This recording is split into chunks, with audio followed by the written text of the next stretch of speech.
Alléluia. Béni soit le Seigneur, peuple de Dieu. Nous sommes ravis de vous retrouver en ce matin afin d'apporter un culte au Seigneur. Ce matin, nous allons apporter quelque chose au Seigneur. Nous allons lui offrir quelque chose.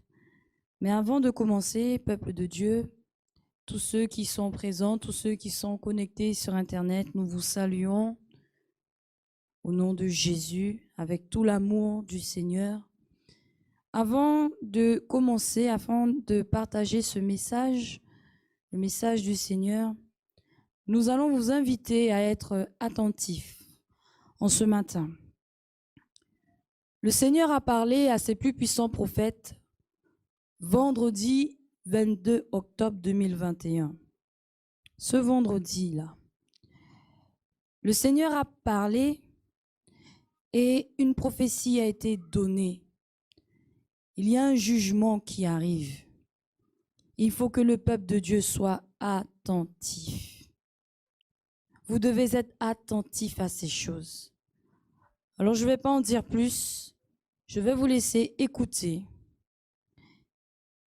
Je vais vous laisser écouter cette prophétie qui a été donnée par les plus puissants prophètes du Seigneur pour son Église, pour l'humanité entière, pour toutes les nations. Parce que le Seigneur appelle toutes les nations à la repentance. Mais il y a des péchés qui sont montés jusqu'au trône de Dieu. Ce sont des nations bien précises qui sont concernées et qui sont nommées dans cette prophétie. Je vous invite donc vraiment à être attentifs. Alléluia. Bien, peuple béni, aujourd'hui c'est vendredi, le 22 octobre 2021. Le Seigneur Dieu Tout-Puissant a parlé avec moi. Aujourd'hui c'est vendredi.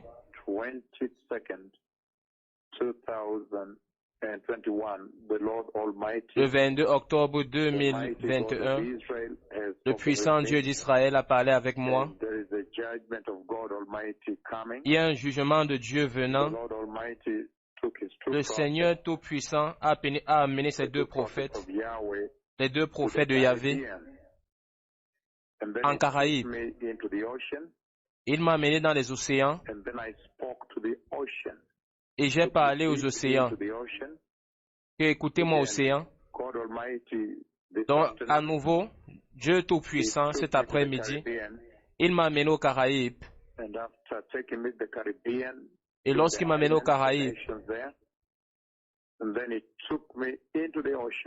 et que j'étais dans ces nations là-bas, il m'a amené dans les océans, au-dessus de l'océan ainsi, au-dessus de l'océan, au-dessus des océans.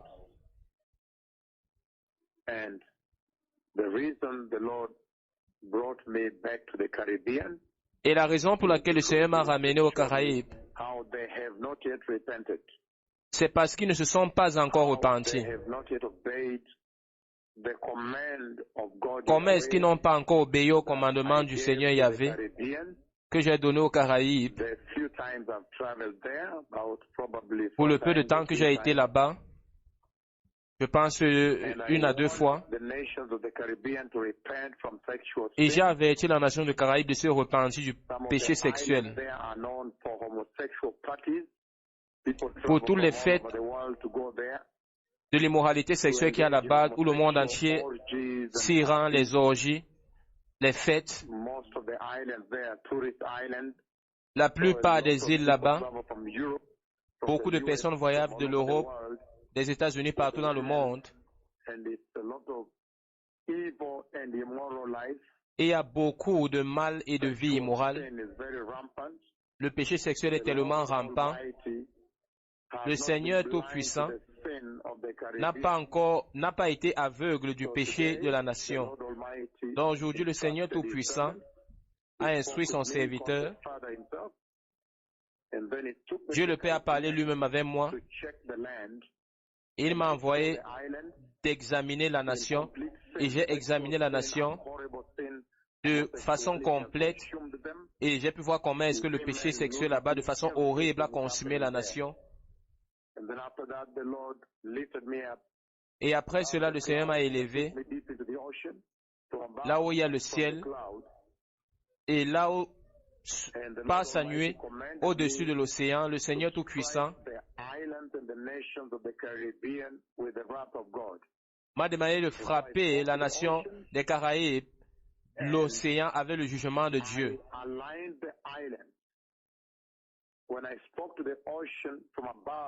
Lorsque j'ai parlé aux océans du dessus des nuées, j'ai aligné les nations, je les ai tous mis comme une ligne droite. J'ai aligné les îles et j'ai commandé aux océans d'aller les frapper. Il y a eu une grande tempête qui s'est élevée et qui a secoué les océans et allé juger les nations non repentantes, les îles de Sodome et Gomorrhe, les Sodome et Gomorrhe des jours actuels. Donc j'ai vu un jugement massif de Dieu venir frapper. Une grande tempête est sortie au commandement de ma bouche et a frappé ces nations. Donc il y a une grande tempête qui va frapper les Caraïbes qui vient de l'océan et les îles. Comme j'ai aligné les îles, j'ai entendu la voix de Dieu Tout-Puissant dire, regardez, il a aligné toutes les nations toutes les îles pour être frappées. Et une grande tempête, a frappé et a détruit les îles, renversé les îles des Caraïbes à cause du péché sexuel et l'échec de se repentir. Donc ceci est un avertissement pour les nations du Caraïbe ou les îles du Caraïbe. S'il vous plaît, repentez-vous, le Messie vient. Repentez-vous. Le royaume des cieux est proche. J'ai vu la venue du Messie. Et le Seigneur m'a envoyé pour préparer les nations pour la venue du roi. Le roi vient. Le roi vient. Le règne de Dieu vient. Qui est très très très puissant. Il y a un grand et sérieux jugement qui vient sur les îles de Caraïbes pour l'échec de se repentir, l'échec d'écouter mes paroles. Et je vois une très grande dévastation. Et je les ai alignés. Je suis sur la nuée, je pouvais aligner les nations, les îles, un à un et commander à l'océan d'aller et de les frapper tous. Donc le Seigneur demande aux nations, aux îles des Caraïbes, de dire à leur gouvernement, au président, leur roi, d'amener ces nations en 3 jours, pour 3 jours de repentance et de sac et de sang, culminant vers une assemblée où ils vont se repentir, se détourner du péché sexuel et retourner à Jésus. Retournez à Jésus-Christ de Nazareth. Recevez Jésus-Christ. Prenez la grâce de Jésus, afin que vous soyez nés de nouveau. Dieu est juste. Lorsqu'ils se repentent en sac, tout le monde en sac, tout le monde en sac. Lorsqu'ils se repentent en sac, de façon sincère, le Seigneur va entendre et il va se calmer, il va les sauver. Ainsi vous saurez que la bouche du Seigneur a parlé. Il sera connu que les prophètes du Seigneur, les prophètes du livre de Malachie, chapitre 4, sont déjà arrivés sur la scène. Et ils ont vu l'état du péché, de méchanceté, de mal qui sont dans les îles des Caraïbes et que le jugement de Dieu vient sur les Caraïbes. Et le jugement de Dieu vient aussi sur les États-Unis pour l'échec de se repentir, pour l'apostasie dans l'Église, l'homosexualité dans la nation, les avortements et l'immoralité généralisée dans la nation et le manque d'écoute de la voix de Dieu, les églises de l'apostasie, de prospérité et les faux prophètes aux États-Unis, les faux apôtres dans ces nations. Donc je vois le jugement de Dieu venir un grand tremblement de terre venir frapper les États-Unis. Le monument de Washington, je l'ai déjà vu tomber. J'ai vu la cathédrale de Washington être frappée d'un côté.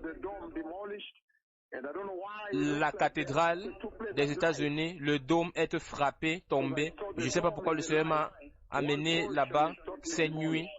Une partie de ça est démolie. Là où le Sénat américain se trouve. Donc il y a un tremblement de terre qui vient sur les États-Unis. Et aussi un jugement de Dieu qui vient sur le Kenya. Le Kenya doit se repentir. C'est la nation qui a vu la faveur de Dieu, l'amour de Dieu. Ces nations du Kenya. Plus d'estropiés marchent. Le Seigneur a amené ses messagers dans ces nations. Donc le Kenya doit se repentir. Parce que j'ai vu un horrible jugement de Dieu venir. Et donc finalement j'ai vu le jugement de Dieu Tout-Puissant venir sur toute la terre.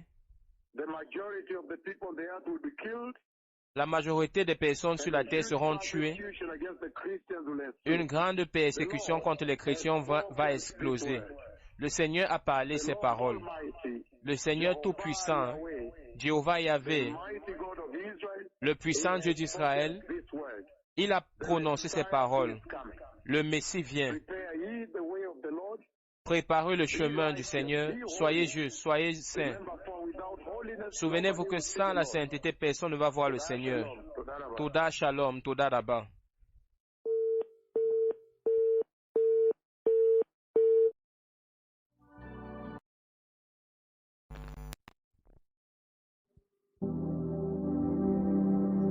Alléluia. Nous avons entendu, peuple de Dieu, le sévère jugement qui arrive sur les îles de la Caraïbe, sur les États-Unis, sur le Kenya et sur toute la terre. Alléluia. Et il y a un jugement qui vient. Il y a un jugement qui arrive. Pourquoi?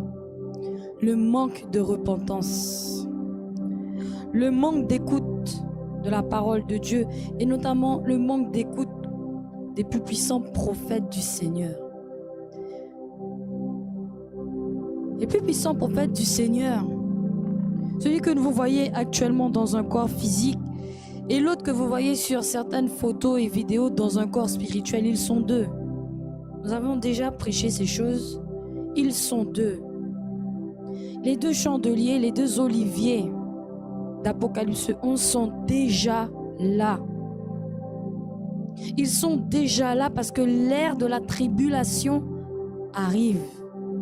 La fin de la dispensation de l'Église est là, est proche. C'est un dernier appel de la part du Seigneur. Parce que le Seigneur veut sauver le plus grand nombre. Si le Seigneur pouvait sauver toute la terre, il l'aurait fait. Et il l'a fait. Il a donné le Seigneur Jésus-Christ pour que quiconque croit en lui puisse être sauvé. Mais c'est une question de choix. Et nous l'avons déjà dit. Tout est une question de choix. Alléluia. Comme vous les voyez, les plus puissants prophètes du Seigneur, ils ont visité la Caraïbe. Il y a déjà pas mal d'îles qui ont été visitées. Ils ont déjà averti Haïti, Saint-Domingue. Ils ont été déjà dans les nations. Ils ont déjà été à Trinidad. Ils ont été déjà. Ils ont porté le message du réveil. Il y a une carte où nous voyons tous les déplacements, nous allons la partager bientôt.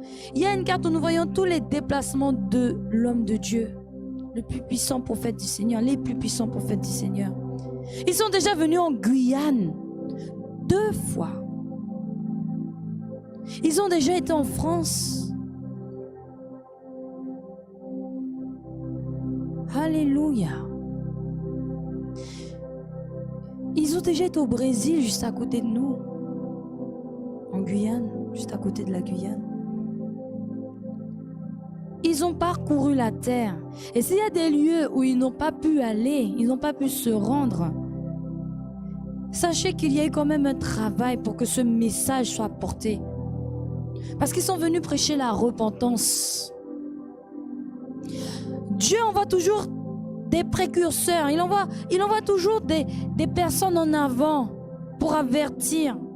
Tout comme vous voyez, lorsque l'époux arrive, il y a la personne devant qui crie « Attention, l'époux arrive, préparez-vous » dans le livre de Matthieu, avec la parabole des vierges, des 10 vierges. De la même manière que Jean-Baptiste est venu avant le Messie, il a dit « Préparez le chemin du Seigneur ». Et ensuite, le Messie est venu. Aujourd'hui, sur cette terre, dans le siècle présent, il y a un homme qui a été envoyé par Dieu, un précurseur, pour avertir de la venue du Messie. Car oui, le Seigneur vient. Tous les prophètes de la Bible sont venus pour annoncer ces choses. Et aujourd'hui, cette génération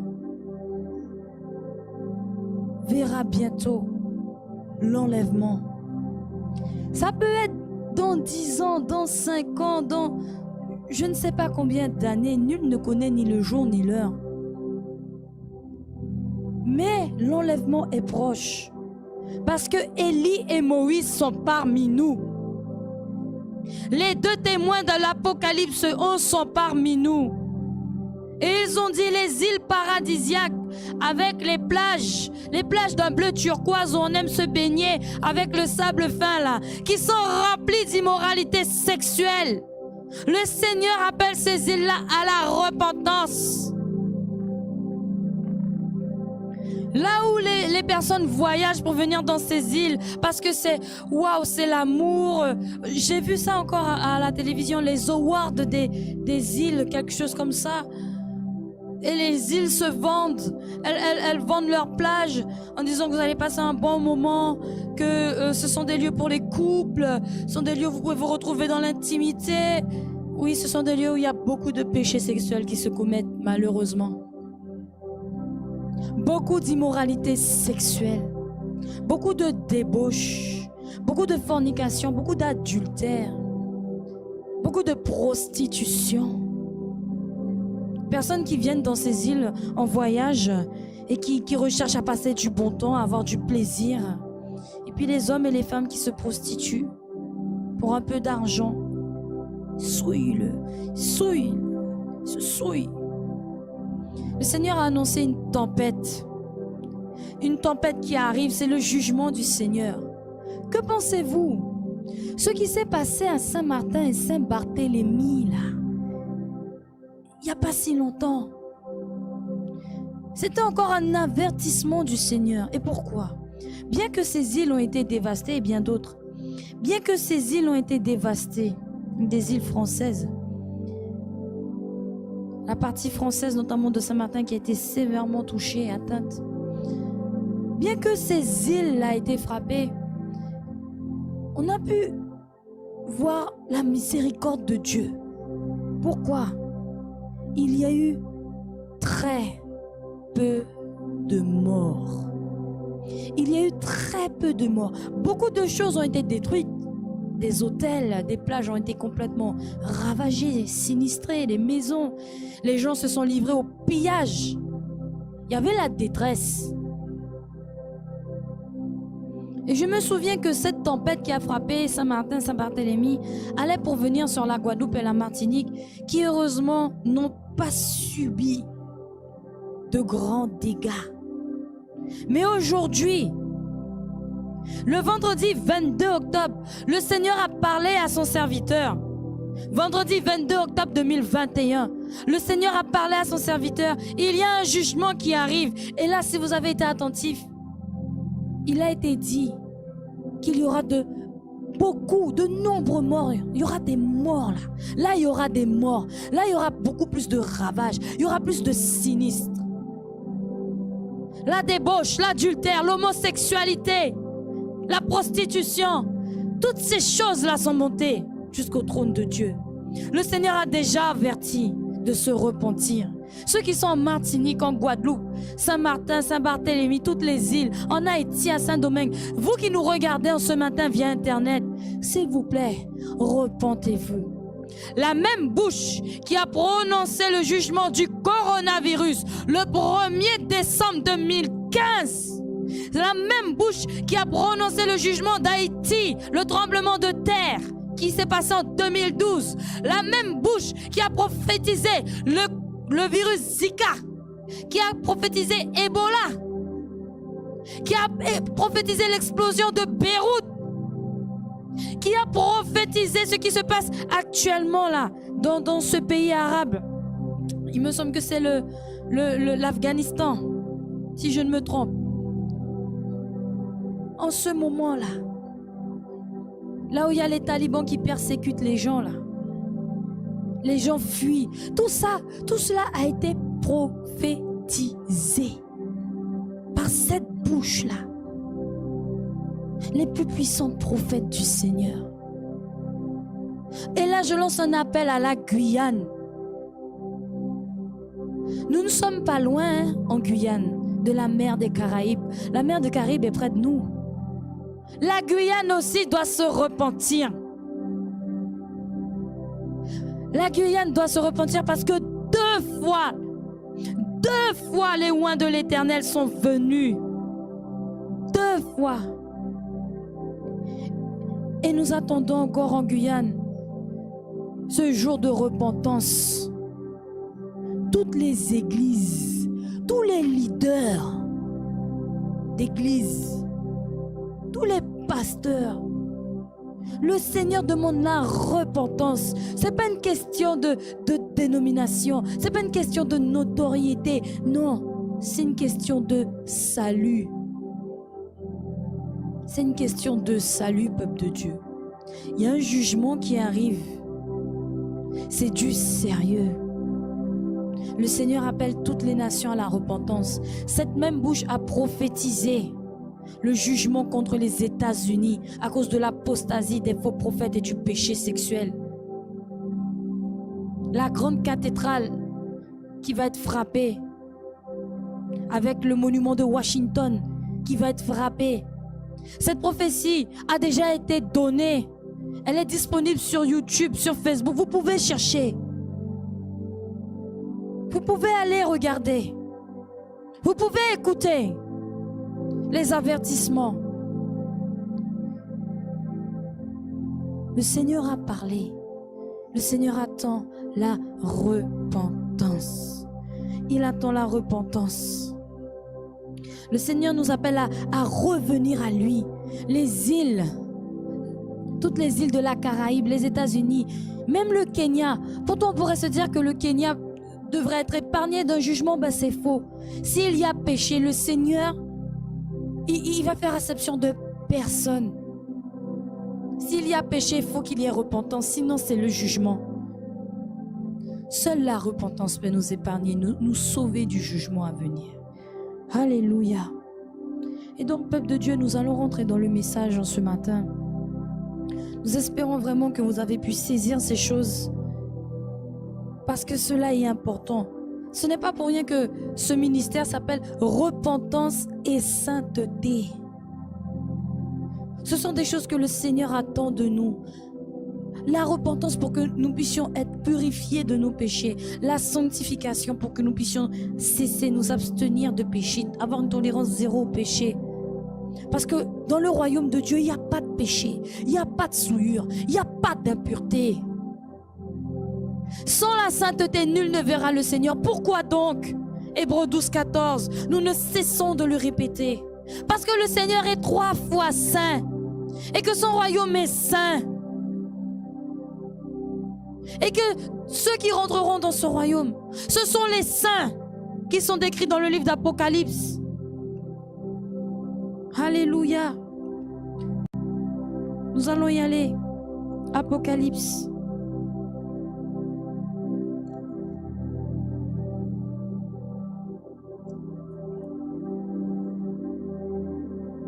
Alléluia.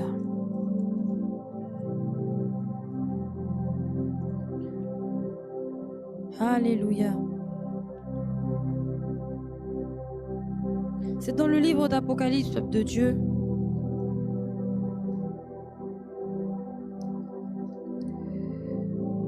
Pardonnez-moi, c'est un verset que j'ai tellement l'habitude de prendre et aujourd'hui il m'échappe malheureusement. Soyez dans l'allégresse et rendez-lui gloire. Alléluia. Car les noces de l'agneau sont venues et son épouse s'est préparée. Alléluia. Son épouse s'est préparée. Il lui a été donné de se revêtir de fin lin, blanc et éclatant, blanc et pur. Alléluia. Et ce fin lin, ce sont les œuvres justes des saints. Alléluia. Pardonnez-moi, le verset m'échappe. C'est un verset que je connais. C'est un passage de la Bible qui est tellement significatif, peuple de Dieu. Je vous encourage à lire. Je vous encourage à lire votre Bible, même si vous ne connaissez pas les versets, mais au moins que cette parole, la parole de Dieu soit en vous. Le Seigneur ne va pas venir vous sauver parce que vous connaissez tous les versets de la Bible.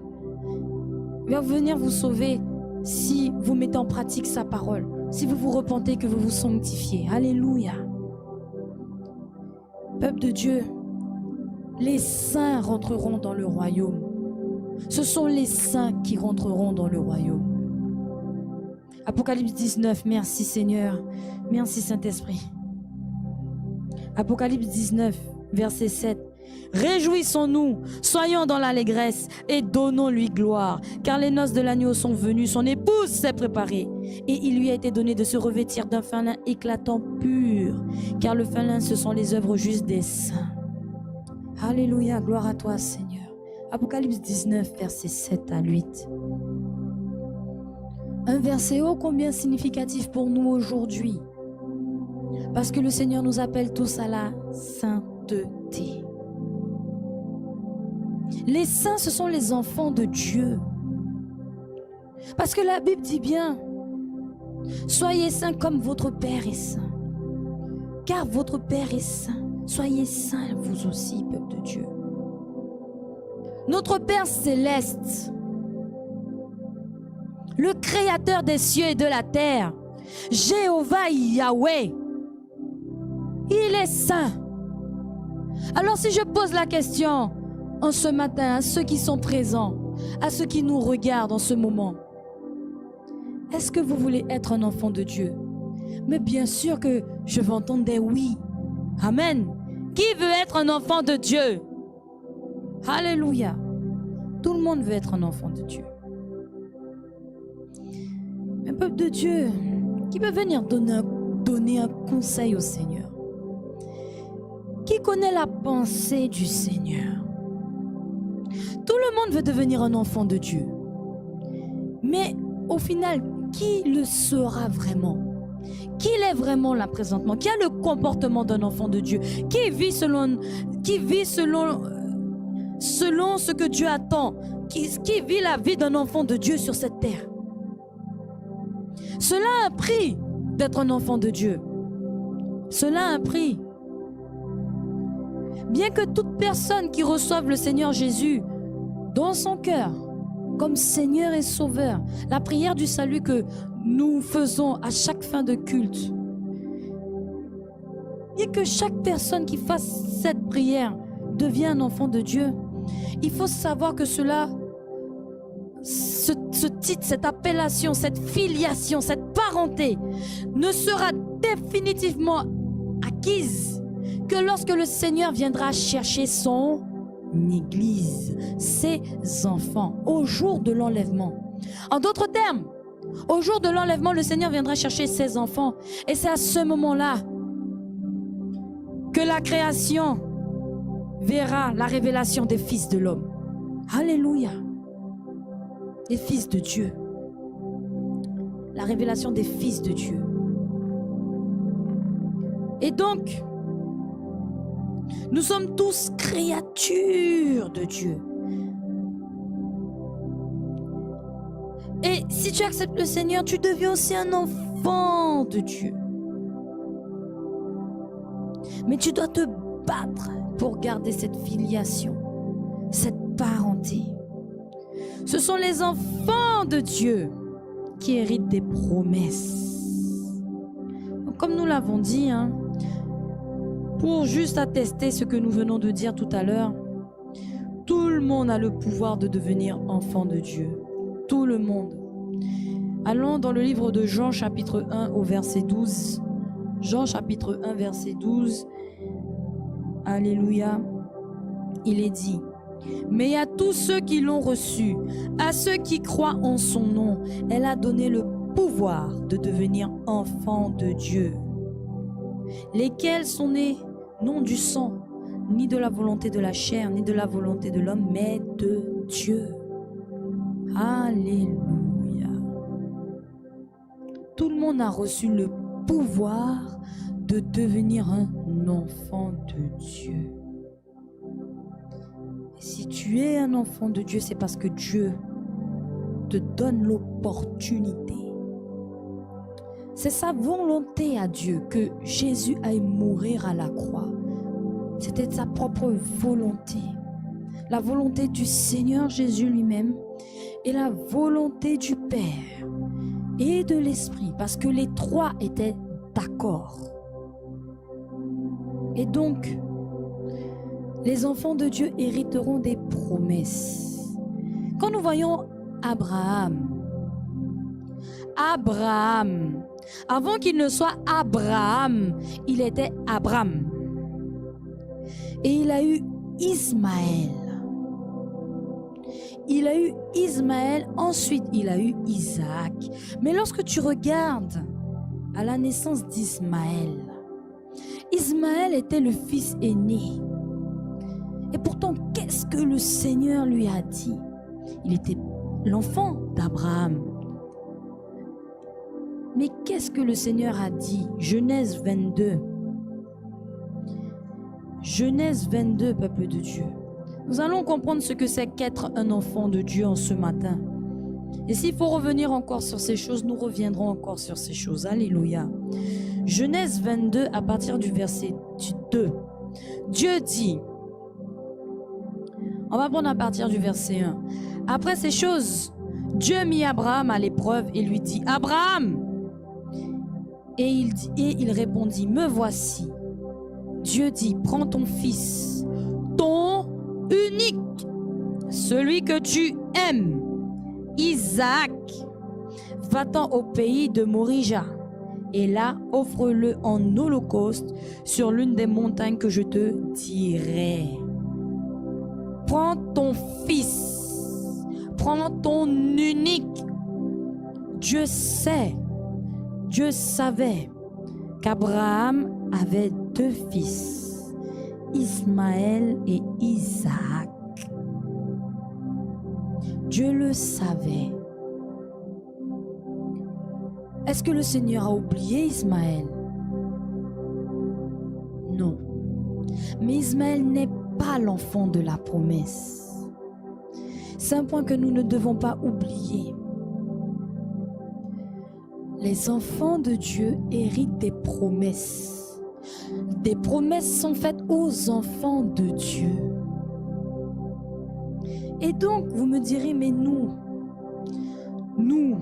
quand nous regardons à la naissance d'Ismaël, le Seigneur dans sa parole souligne plusieurs éléments en rapport avec nous directement. Pourquoi? Et je vais vous expliquer. Comme je l'ai dit tout à l'heure, Ismaël est né alors qu'Abraham s'appelait Abram. Abram veut dire père élevé. Et Abraham signifie père de la multitude des nations. Père de la multitude des nations. Le Seigneur est venu et il a fait des promesses à Abraham. Il lui a dit qu'il le rendrait fécond, qu'il aurait une postérité plus nombreuse que les étoiles qui sont dans le ciel. Il a fait cette promesse. Quand il a fait cette promesse, Abraham et Sarai, ne voyant pas venir l'enfant, ont décidé de rechercher par eux-mêmes à ce que cette promesse s'accomplisse. Et donc Abraham a été vers Agar, la servante de Sarai. Mais quand Ismaël est né, Ismaël n'était pas l'enfant de la promesse. Ismaël a été décrit par le Seigneur comme un âne sauvage. Retenez cela, sauvage. Et quand le temps est venu pour Isaac d'apparaître, l'enfant de la promesse, le Seigneur est venu et il a changé la condition d'Abraham. Quand le Seigneur vient pour accomplir ses promesses, il y a des changements qui s'opèrent. Abraham est devenu Abraham. Sarai est devenue Sarah. Et là, la promesse a commencé à s'accomplir. Et elle est toujours dans son accomplissement. Avec notre génération, vous allez comprendre pourquoi. Alors n'oublions pas, à partir du moment qu'il y a alliance avec le Seigneur, avec Dieu, oui, les promesses commencent à s'accomplir. À partir du moment qu'il y a alliance. Et l'alliance commence dans le cœur. Ça commence dans le cœur. C'est pour ça que lorsque nous faisons la prière du salut, nous disons « Je te reçois Seigneur Jésus dans mon cœur » parce que ça commence dans le cœur. C'est pour ça que le Seigneur demande la circoncision du cœur. Avant, il a donné la circoncision dans la chair pour expliquer ce processus qui fait mal. C'est un brisement. Pour ensuite passer aux choses qui sont moins palpables, qui ne sont pas visibles, qui sont abstraites. La circoncision du cœur. Tu ne vas pas venir pour tailler ton cœur, non. Mais ce sont les situations dans ta vie, les brisements, les déserts, les épreuves que tu vas traverser avec le Seigneur qui vont circoncire ton cœur. Alléluia. Oui, toutes les nations de la terre seront bénies au travers d'Abraham. C'est la promesse que le Seigneur a faite dans Genèse 12. Alléluia. Vous pouvez prendre des notes, peuple de Dieu, parce que nous ne pourrons pas tout lire. Mais dans Genèse 12, le Seigneur est venu et il a dit à Abraham que toutes les nations seront bénies au travers de lui. Et donc Abraham a commencé ce travail. Alléluia. Toutes les nations seront bénies au travers d'Abraham car c'est de sa postérité qu'est venu Christ. Mais attention, ce ne sont pas toutes les nations qui participent à l'alliance de Dieu. Parce que lorsque nous regardons à l'Ancien Testament, nous voyons que le Seigneur s'est formé un peuple qui devait marcher devant lui. C'est Israël. Et nous, vous me direz à ce moment-là, et nous, Dieu a établi son alliance avec son peuple Israël, et nous, est-ce qu'il y aurait division entre les gentils et Israël? Est-ce que nous n'allons pas finir un jour par tous nous retrouver au ciel? Oui, bien sûr. Bien sûr, nous allons tous nous retrouver avec des Israélites, avec les autres nations. Nous allons tous nous retrouver dans le ciel. Alléluia. Et nous avons tous la possibilité de faire alliance avec Dieu. Allons dans le livre de Romains pour comprendre ces choses. Romains 11. Alléluia. Nous allons dans le livre de Romains. Et ce sera le chapitre 11, peuple de Dieu. Romains 11 à partir du verset 11. Je dis donc, est-ce pour tomber qu'ils ont bronché? Est-ce pour tomber qu'ils ont bronché? Loin de là. Mais par leur chute, donc nous parlons d'Israël, mais par leur chute, le salut est devenu accessible aux païens, afin qu'ils soient excités à la jalousie. Or, si leur chute a été la richesse du monde et leur amoindrissement la richesse des païens, combien plus en sera-t-il ainsi quand ils se convertiront tous? Je vous le dis, à vous, païens, en tant qu'apôtre des païens, je glorifie mon ministère, afin qu'il soit possible d'exciter la jalousie de ceux de ma race et d'en sauver quelques-uns. Car si leur mise à l'écart a été la réconciliation du monde, que sera leur réintégration sinon le passage de la mort à la vie? Or, si les prémices sont saintes, la masse l'est aussi. Et si la racine est sainte, les branches le sont aussi. Mais si quelques-unes des branches ont été retranchées, et si toi, qui étais un olivier sauvage, tu as été greffé à leur place et rendu participant de la racine nourricière de l'olivier, ne te glorifie pas aux dépens de ces branches. Si tu te glorifies, sache que ce n'est pas toi qui portes la racine, mais que c'est la racine qui te porte. Tu diras donc, les branches ont été retranchées afin que moi je sois greffé. Cela est vrai. Elles ont été retranchées pour cause d'incrédulité. Et toi tu subsistes par la foi. Ne t'abandonne pas à l'orgueil, mais crains. Car si Dieu n'a pas épargné les branches naturelles, il ne t'épargnera pas non plus. Alléluia, nous allons nous arrêter là. L'olivier franc et toutes les branches de l'olivier, c'est le peuple d'Israël, toutes les tribus d'Israël, tous les Israélites sont les branches de l'olivier franc. Alléluia. Le Dieu d'Abraham, d'Isaac et de Jacob, le Dieu d'Israël. Oh que oui, le Seigneur a tenu sa promesse. Le Seigneur a tenu sa promesse. Le Seigneur a tenu sa promesse envers Israël, envers Abraham. Il lui a dit qu'il aura une postérité plus nombreuse que les étoiles. Et nous voyons Israël aujourd'hui, ils sont nombreux. Mais il a dit aussi, le Seigneur, que toutes les nations seront bénies. Donc, toi et moi qui ne sommes pas des Israélites, nous ne sommes pas nés en Israël, nous ne sommes pas de la tribu de Nephtali ou de Dan ou de Lévi. Non, nous ne sommes pas descendants par le sang. Nous sommes cet olivier sauvage. Nous sommes les branches de l'olivier sauvage qui ont été greffées sur l'olivier franc. Alléluia. En d'autres termes, lorsque tu es greffé, tu participes à la sève.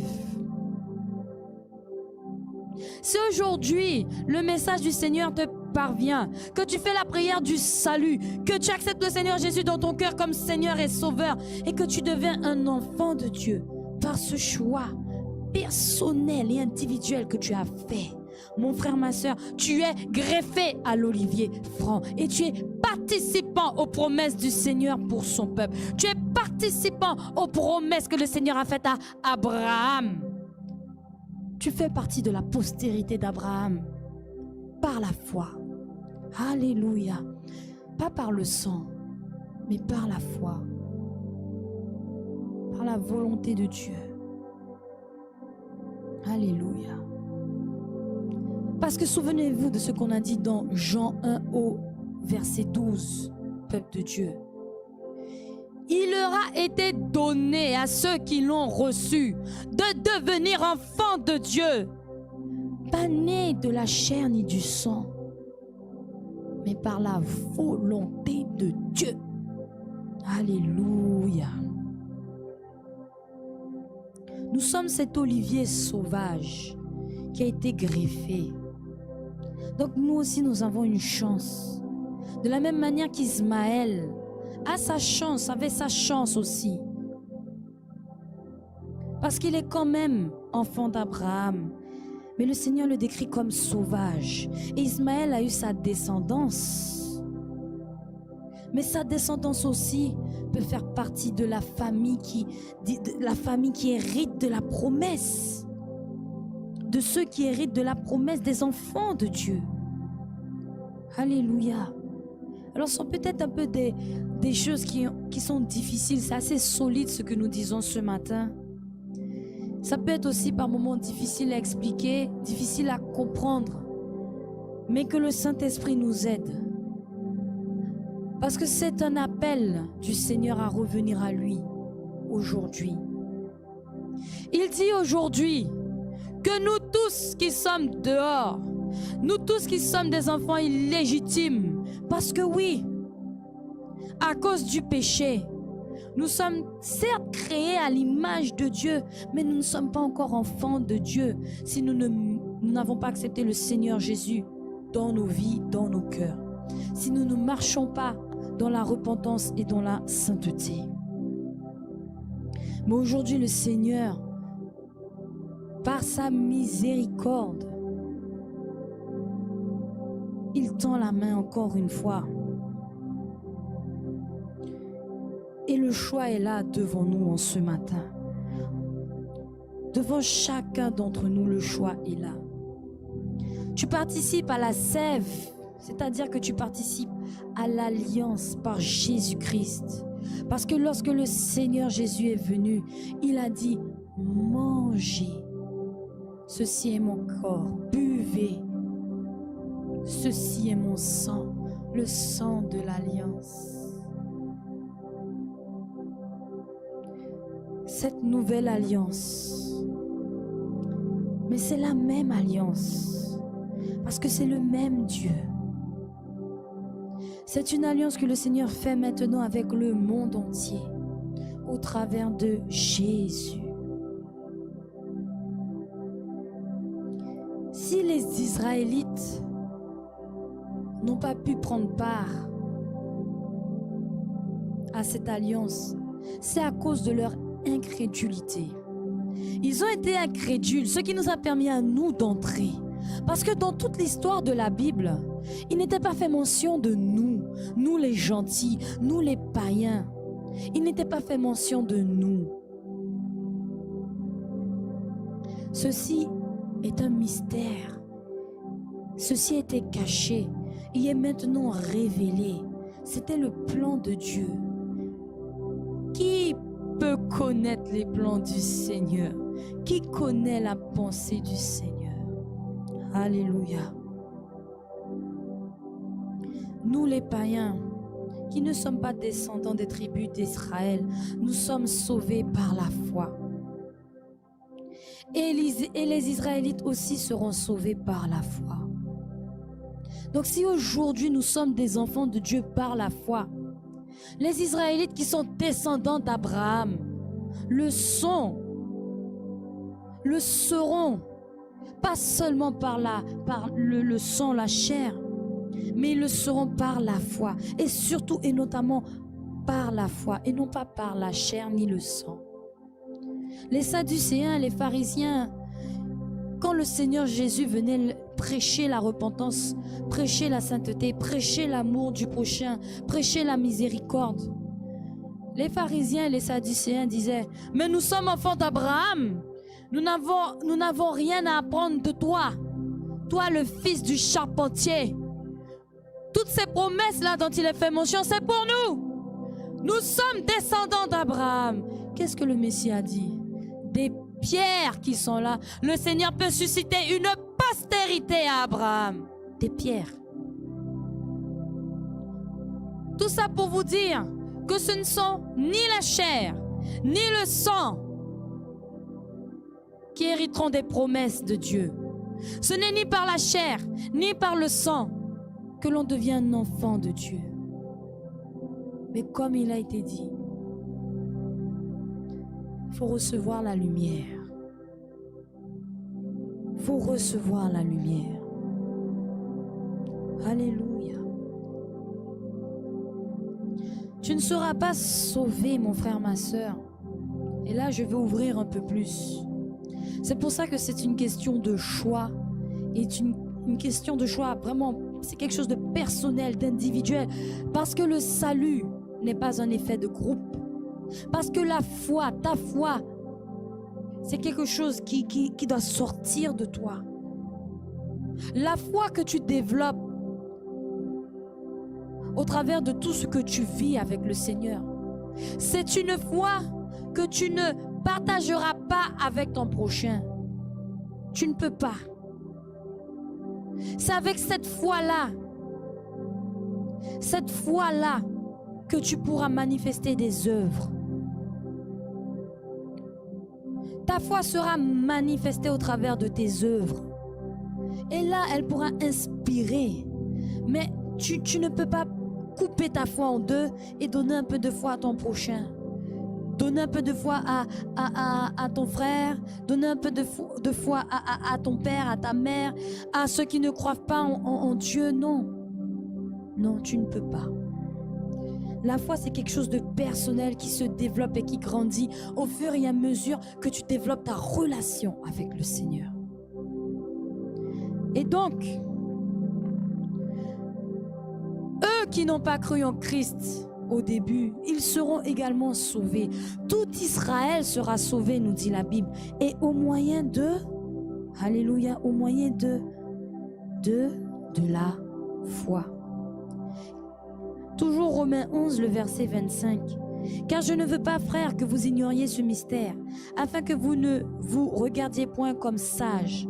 Une partie d'Israël est tombée dans l'endurcissement jusqu'à ce que la totalité des païens soit entrée.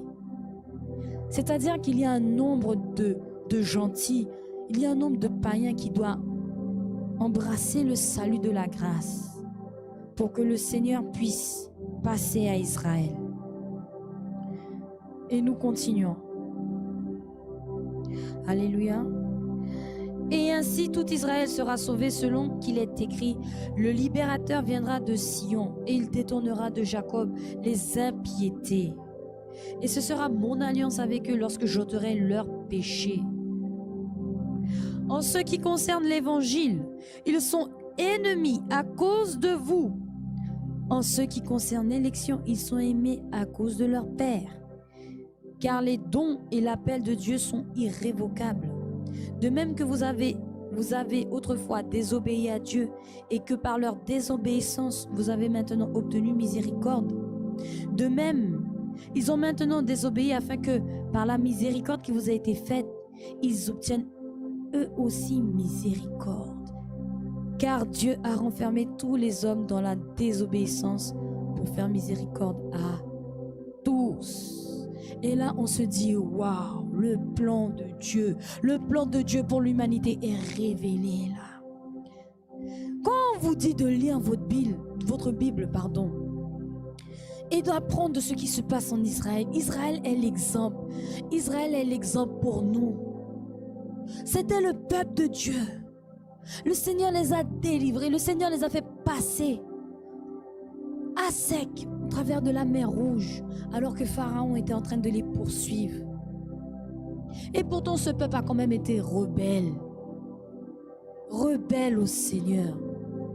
Et le Seigneur a jugé ce peuple. Combien de fois Israël a subi des choses terribles de la part des Philistins, la captivité en Babylone? Combien de fois le Seigneur a frappé ce peuple au cou raide, la Bible enseigne. C'est la même chose aujourd'hui, mais maintenant à l'échelle mondiale. Le Seigneur parle à toutes les nations. Le Seigneur parle à toutes les nations. Parce qu'il veut que tout le monde soit sauvé. Que tu sois en Chine, aux États-Unis, en France, en Finlande, en Guyane, au Brésil. Que tu sois en Sud-Afrique, en Somalie. Le Seigneur veut sauver tout le monde. Et Israël a été un avertissement, a été un exemple pour nous pour que nous ne puissions pas recommencer les mêmes erreurs. Et pourtant, les nations continuent. Quand le Seigneur a donné ses lois et ses commandements, en disant que l'homosexualité est une abomination devant sa face, Quand il a donné ces ordonnances en disant que l'adultère était une abomination devant sa face, que le vol était une abomination devant sa face, toutes ces choses, tous ces péchés-là, c'est de la souillure. La souillure, vous savez ce que c'est que la souillure? Alors quand on pense à souillure, on pense que c'est peut-être une tache de boue.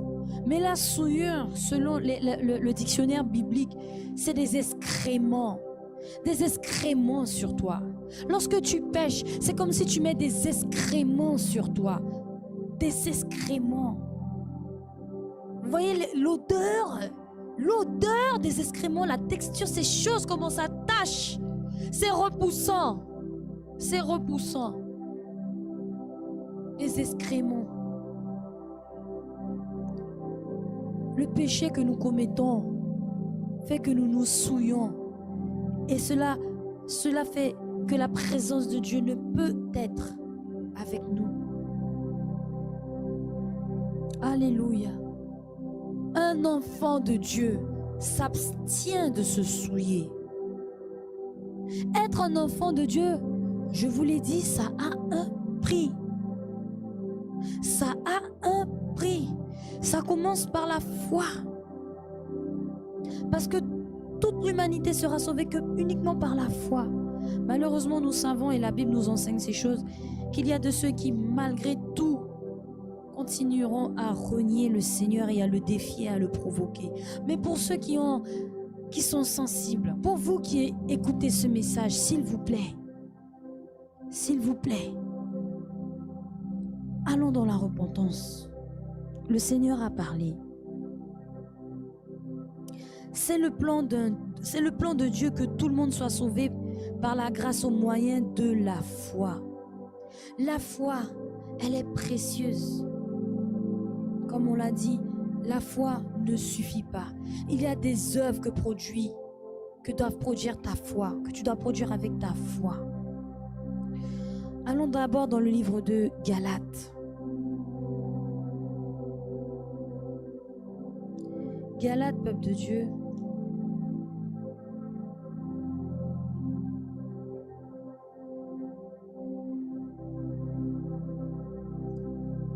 Alléluia. Nous allons dans le livre de Galates. C'est juste après 2 Corinthiens, nous avons Galates. Galates 3, peuple de Dieu, au verset 26, il dit « Car vous êtes tous fils de Dieu par la foi en Jésus-Christ. » Alors tous ceux à l'époque du Seigneur qui ont crié « Crucifiez-le, crucifiez-le » et Israël aujourd'hui qui est dans l'attente du Messie, une fois que l'enlèvement de l'Église aura pris place, là, le voile qui est devant leurs yeux tombera et ils verront et connaîtront que Christ est le Messie. Mais pour le moment, à cause de nous, ces choses leur sont encore voilées. Mais nous savons que les 2 témoins de l'Apocalypse 11 sont déjà là. Ce qui veut dire que le réveil d'Israël est proche et que l'enlèvement de l'Église est proche. Soyons attentifs. Parce que le Seigneur viendra chercher ses enfants. Tous ceux qui ont foi en Jésus et tous ceux qui produisent devant le Seigneur avec cette foi. Alléluia. Et sans plus tarder, nous allons dans le livre de Jacques. Amen. Le livre de Jacques, peuple de Dieu. Ce sera le livre de Jacques.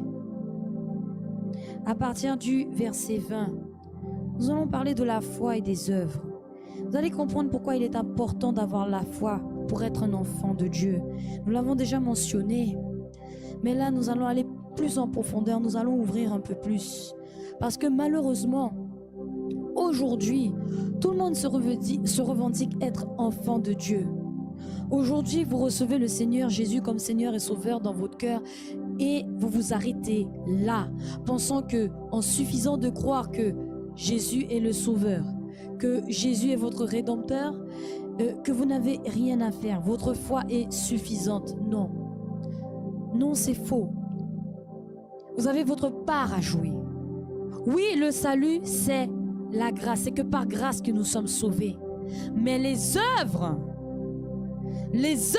que tu accomplis avec ta foi attestent de cette grâce qui est dans ta vie. Alléluia. Jacques chapitre 2 verset 20, il est dit: veux-tu savoir, ô homme vain, que la foi sans les œuvres est inutile? Abraham, notre père, ne fut-il pas justifié par les œuvres lorsqu'il offrit son fils Isaac sur l'autel? Tu vois que la foi agissait avec ses œuvres et que par les œuvres la foi fut rendue parfaite. Ainsi s'accomplit ce que dit l'Écriture. Abraham crut à Dieu et cela lui fut imputé à justice. Et il fut appelé ami de Dieu. Vous voyez que l'homme est justifié par les œuvres et non par la foi seulement. Rahab, la prostituée, ne fut-elle pas également justifiée par les œuvres lorsqu'elle reçut les messagers et qu'elle les fit partir par un autre chemin? Comme le corps sans esprit est mort, de même la foi sans les œuvres est morte. Alléluia. Lorsque tu as la foi, cela doit s'accompagner d'œuvres. Nous allons même lire un peu plus haut au verset 14. Mes frères, que sert-il à quelqu'un de dire qu'il a la foi s'il n'a pas les œuvres? Oh, les œuvres. Et nous pouvons même aller au verset 17.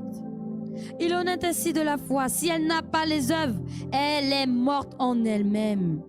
Mais quelqu'un dira, toi tu as la foi et moi j'ai les œuvres.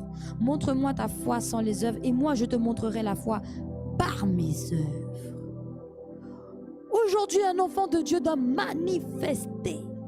Il doit montrer sa foi par ses œuvres. C'est pour cela que ce n'est pas possible que tu puisses dire que tu es un enfant de Dieu et que lorsqu'on te regarde, on n'arrive pas à faire la différence entre un inconverti et un converti, entre quelqu'un du monde et quelqu'un qui a accepté le Seigneur Jésus comme Seigneur et Sauveur.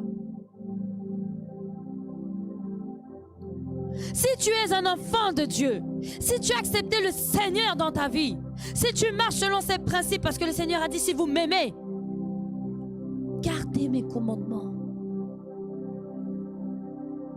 Et quand il dit de garder les commandements, il ne dit pas de les écrire et de les garder dans ta poche, là.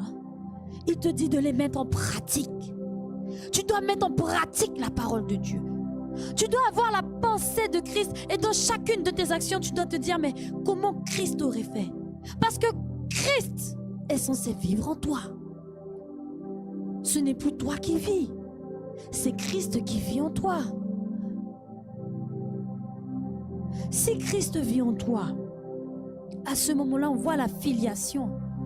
Quand on voit un enfant, on peut se dire, ah mais son père, sa mère, c'est un tel, il a tel comportement, il a tel trait de caractère, il a telle caractéristique. Ça doit se voir. Ça doit se voir. On doit faire la différence entre un enfant de Dieu et quelqu'un qui est dans le monde. Mais malheureusement, cette différence ne se voit pas. Et pourtant, beaucoup se revendiquent comme étant enfants de Dieu. Ils ont la foi, mais cette foi-là, la Bible nous dit, elle est morte en elle-même. Elle est morte. Parce que la foi, elle est censée grandir, elle est censée se développer, elle est censée croître. Et tu démarres, tu as la foi, tu n'as pas les œuvres qui vont avec la foi, ta foi est morte et toi-même tu meurs alors que tu viens à peine de naître. Alors que tu viens à peine de naître, tu meurs. Alléluia. Lorsque tu as la foi, Lorsque tu acceptes le Seigneur Jésus comme Seigneur et Sauveur, il y a des étapes qui s'enclenchent. Et ces étapes-là, on les a déjà dites. Tu fais alliance avec Dieu. Tu dois faire alliance avec le Seigneur. Tu fais alliance avec Dieu.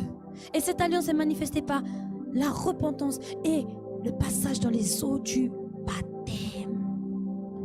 Le baptême d'eau ou le baptême de repentance.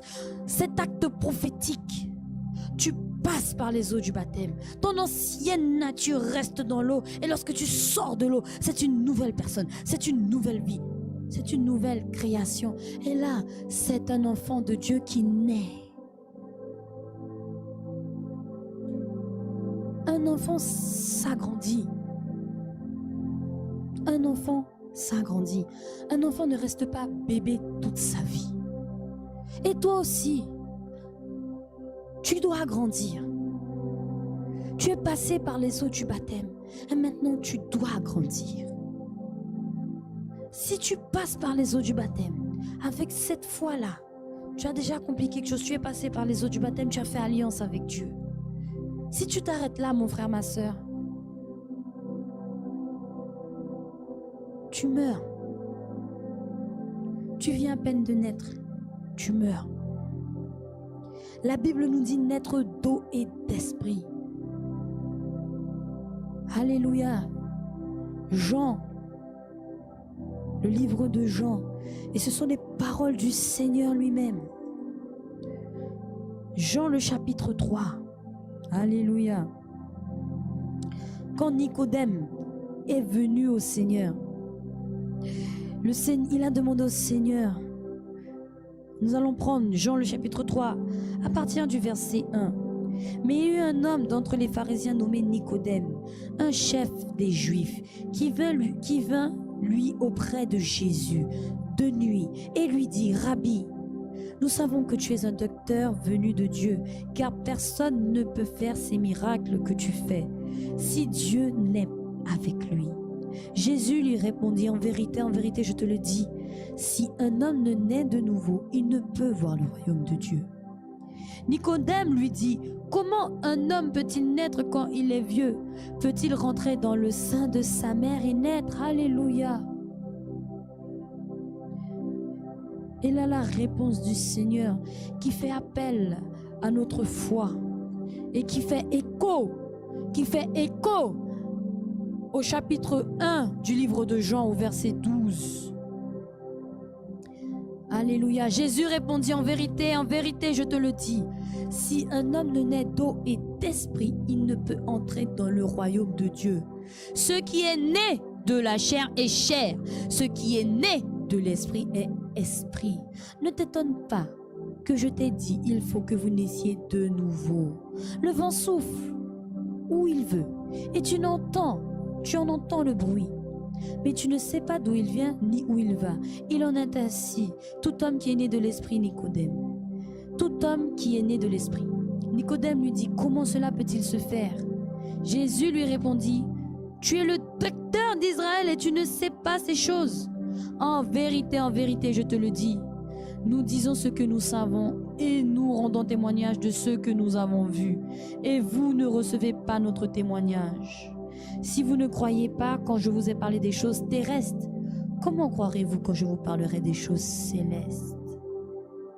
Et nous sommes en train de parler des choses célestes. Nicodème, docteur de la loi, qui a connu la loi, percé dans la loi. Le Seigneur lui parle des choses spirituelles, naître de nouveau, la nouvelle naissance, naître d'esprit. Il n'a pas compris ces choses. Il vous faut naître de nouveau. Il vous faut naître d'eau et d'esprit. Alléluia. Ah oui, nous avons tous reçu le pouvoir de devenir enfants de Dieu. Nous avons tous la possibilité, nous avons tous ce libre arbitre de faire ce choix-là, de passer par les eaux du baptême et de faire alliance avec le Seigneur. Lorsque tu nais de nouveau, C'est un acte prophétique de passer par les eaux du baptême pour montrer, démontrer ton appartenance et ta nouvelle affiliation. Alléluia. Et donc, tu dois poursuivre. Tu dois poursuivre avec ta foi. Tu dois aller à la recherche de ces choses avec la foi. C'est à ça qu'elle te sert, ta foi. La foi ne te sert pas uniquement à avoir un job. J'ai foi que j'aurai un job. J'ai foi que j'aurai une acceptation de ce dossier-là, ce dossier financier, ce plan-là, ce business plan que j'ai fait. J'ai la foi que ça va aboutir, qu'on va m'accorder mon crédit pour lancer mon entreprise. Ah oui, j'ai la foi que j'aurai une maison. J'ai la foi que j'aurai des enfants. J'ai la foi que j'aurai un mari et une femme. Qui a la foi pour naître de nouveau et entrer dans le royaume de Dieu?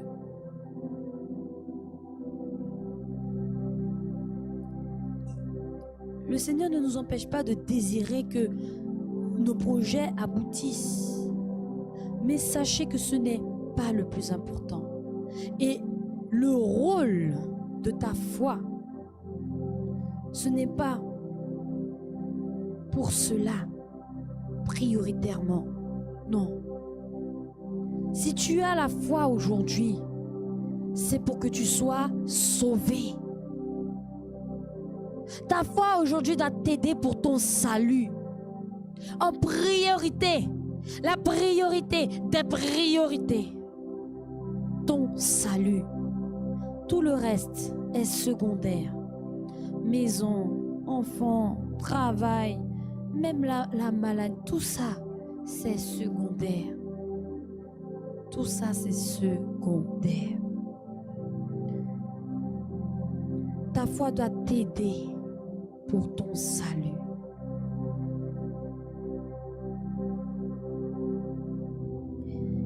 Elle doit t'aider à manifester les œuvres.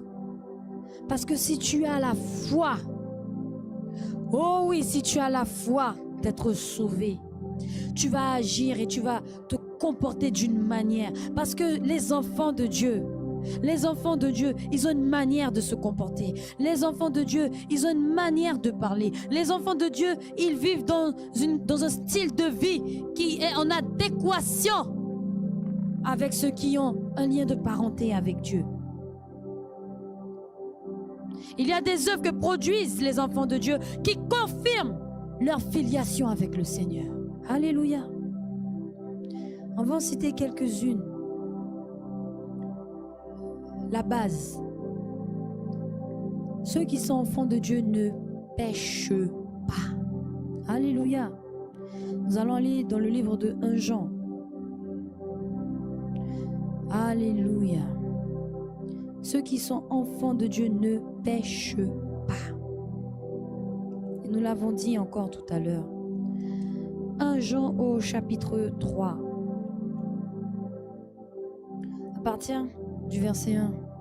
Vous voyez quel amour le Père nous a témoigné pour que nous soyons appelés enfants de Dieu. Alléluia, oui.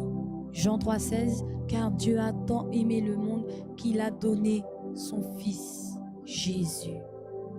Oh oui, il nous a aimés et il nous aime. Nous continuons toujours dans 1 Jean 3. Et nous le sommes. Et nous le sommes. Si le monde ne nous connaît pas, c'est qu'il ne l'a pas connu. Alléluia.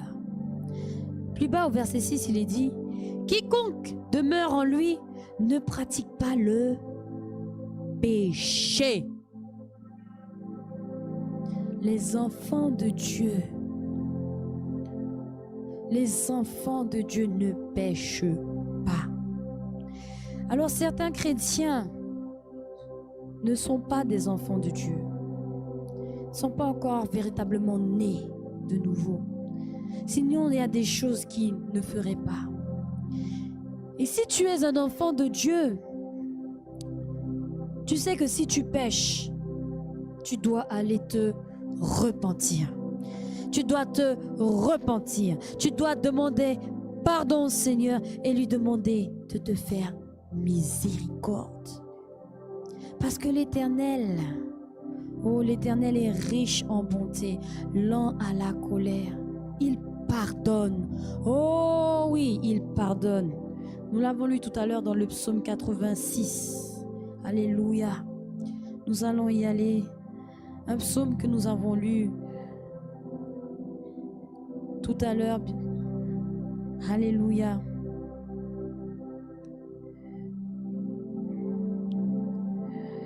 Le Seigneur. Verset 15. Psaume 86, verset 15. Mais toi, Seigneur, tu es un Dieu miséricordieux et compatissant, lent à la colère, riche en bonté et en fidélité. Alléluia. Oui, le Seigneur est riche en bonté et en fidélité. Le Seigneur est lent à la colère, c'est pour ça qu'il avertit. Il avertit et il avertit. Parce que le Seigneur veut que tous viennent à la repentance pour les sauver du jugement. Alléluia. Alors oui, peuple de Dieu, les enfants de Dieu ne pêchent pas. Et si jamais ils ont péché, ils vont vite dans la repentance.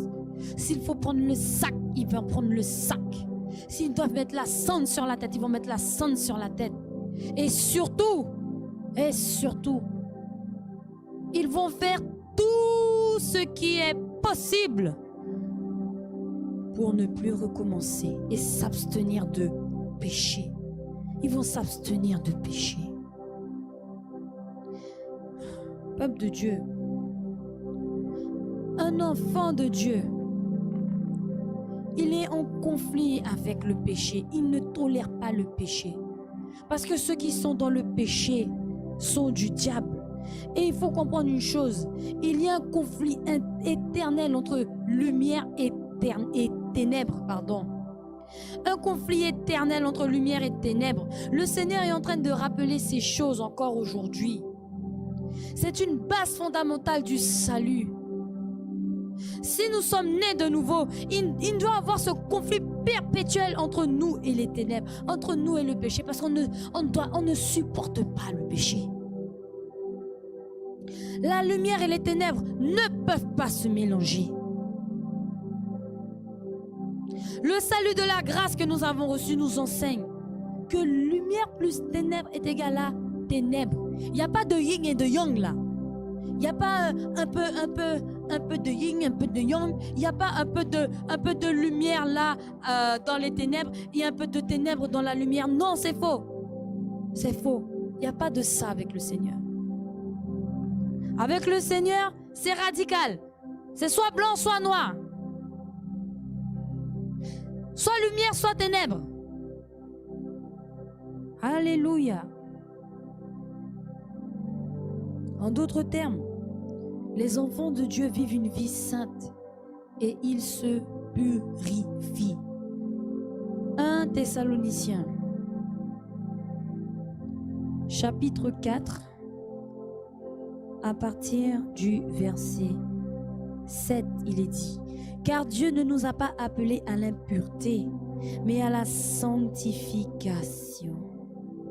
Celui donc qui rejette ses préceptes ne rejette pas un homme, mais Dieu, qui vous a aussi donné son Saint-Esprit. La sanctification, une vie sainte, une vie de séparation, de consécration à Dieu, corps, âme et esprit. Même le temple est consacré, même ton corps est consacré à Dieu. C'est pour ça que ceux qui mènent une vie sainte ne s'habillent pas n'importe comment. C'est pour ça que ceux qui mènent une vie sainte, ils ont un autre style de langage. On fait la différence entre ceux qui sont enfants de Dieu et ceux qui ne le sont pas. Regardez comment, lorsque nous apprenons que quelqu'un est chrétien, quelqu'un croit en Dieu, et puis on voit que cette personne-là commet un méfait. Il dit, en plus il va à l'église. Elle va à l'église. Il va à l'église. Ah mais c'est lui qui est en train de prier. Ah mais c'est lui qui ceci, c'est elle qui cela. Ou sinon, on voit des personnes dans la rue faire toutes sortes de choses et puis le dimanche, on les découvre dans une assemblée, on les découvre dans une église, on se dit, oh, cette personne-là va à l'église, cette personne-là croit en Dieu, cette personne-là prie. Tellement on est choqué, tellement c'est ce comportement mondain, charnel, méchant peut-être que cette personne aurait eu, n'est pas compatible avec la vie d'un enfant de Dieu. Tu es dans la fornication, tu es dans le péché sexuel et le dimanche tu viens à l'église avec ta copine, avec ton copain et tu dis que tu es enfant de Dieu. Non mon frère, ma soeur, ce n'est pas compatible. Non. Non. Ce n'est pas compatible. Les enfants de Dieu s'abstiennent de se souiller. Ils ne pêchent pas. Ils ont le péché en horreur. Ils se purifient. Même leur langage est purifié. Il est pur. Même ce qu'ils écoutent, c'est pur. La musique qu'ils écoutent, elle est pure. Il y a des sonorités qu'un enfant de Dieu n'écoute pas. Des styles de musique qu'un enfant de Dieu n'écoute pas. Il y a des choses, il y a des lieux où un enfant de Dieu ne se rend pas. Il y a des choses qu'un enfant de Dieu ne mange pas. Il y a des choses qu'un enfant de Dieu ne regarde pas à la télé. Un enfant de Dieu, il ne va pas au cinéma. Donc, il ne va pas souffrir si le cinéma est fermé. Un enfant de Dieu n'est pas accroché à Hollywood. Il n'est pas accroché aux séries. Il n'est pas accroché au manga. Parce qu'il sait ce qu'il y a derrière ces choses. Un enfant de Dieu est réveillé. Il est réveillé. Ses yeux sont ouverts sur ce qui se passe dans ce monde.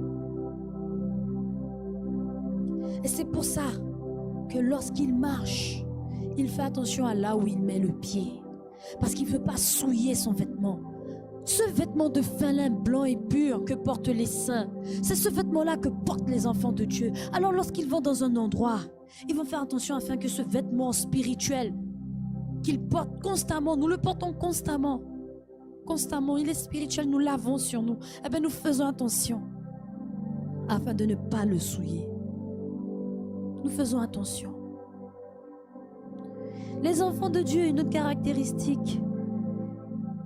Si tu veux savoir si tu es un enfant de Dieu, tu dois commencer à vivre ce que le Christ lui-même a vécu. Le rejet, le mépris. N'oublions pas ce qui a été dit dans le livre de 1 Jean. 1 Jean, retournons-y. 1 Jean, peuple de Dieu. 1 Jean au chapitre 3. Alléluia. 1 Jean au chapitre 3. Et le verset 1. Vers la fin du verset. Si le monde... Alors on va prendre tout le verset. Voyez quel amour le Père nous a témoigné pour que nous soyons appelés enfants de Dieu. Et nous le sommes. Si le monde ne nous connaît pas, c'est qu'il n'a pas connu. Il ne l'a pas connu. Le monde ne te connaît pas. Qu'est-ce que ça veut dire ça? Le monde ne te connaît pas. Allons dans le livre de Jean au chapitre 1er. Le monde ne te connaît pas. Ça veut dire qu'il n'a pas connu Dieu. Pourquoi? Qu'est-ce que ça veut dire? La réponse dans le livre de Jean, chapitre 1, le verset 4. Il est dit, Jean chapitre 1, au verset 4, « En elle était la vie, et la vie était la lumière des hommes.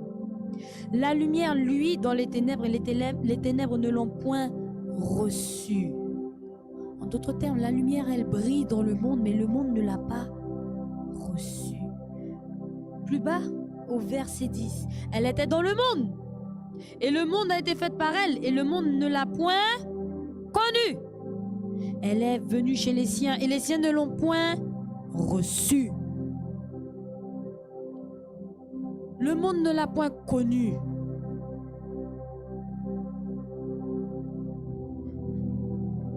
Qui dirige ce monde? Le prince de ce monde, on l'appelle. Le prince de ce monde, qui n'est autre que Satan. Satan maintient des hommes, des femmes et même des enfants dans une captivité, dans un esclavage de distraction, d'occupation pour les endormir spirituellement. Et aujourd'hui, lorsqu'enfin un enfant de Dieu naît, je dis bien un enfant de Dieu naît, il est né de nouveau, il est réveillé, il voit la supercherie de Satan dans ce monde. Ceux qui sont encore sous le joug de ce monde, lorsqu'ils voient cet enfant de Dieu là, qui est né et qui commence à marcher avec le Seigneur, qui produit les œuvres avec sa foi, un changement dans sa vie, un changement dans sa tenue, un changement dans son comportement, un changement également dans ses activités. Maintenant, il est là pour faire avancer le royaume de Dieu. La Bible dit, vous porterez ce message partout, dans toutes les nations. Il va et il prêche la parole. Par son attitude, son comportement, il va en évangélisation. Il va, il conseille, il exhorte, il rappelle à l'ordre. Il aime, il pardonne.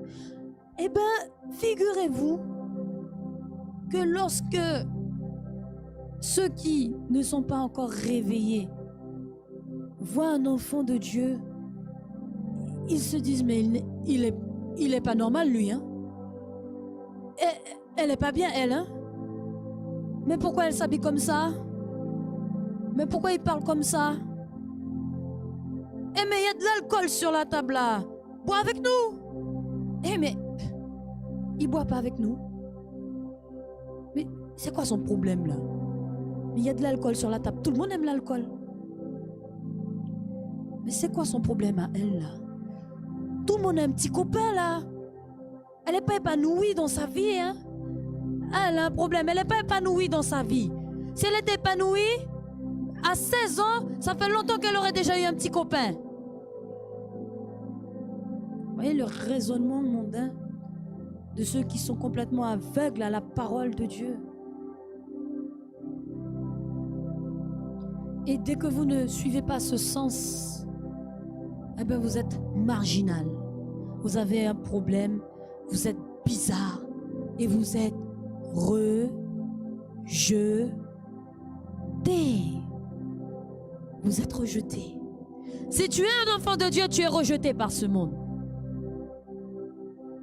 On va pas vouloir rester à côté de toi. On va te fuir. On va te fuir. Tu poses problème. Pourquoi?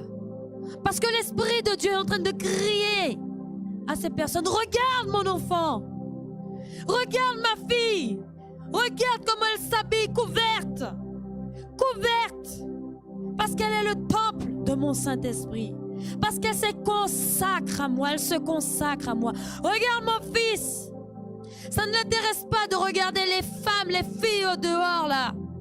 Lui, il est consacré. Son regard est fixé vers le ciel. Il n'est pas fixé sur le corps des femmes là, non. Et puis il garde ses yeux. Il se garde. Regarde mon fils.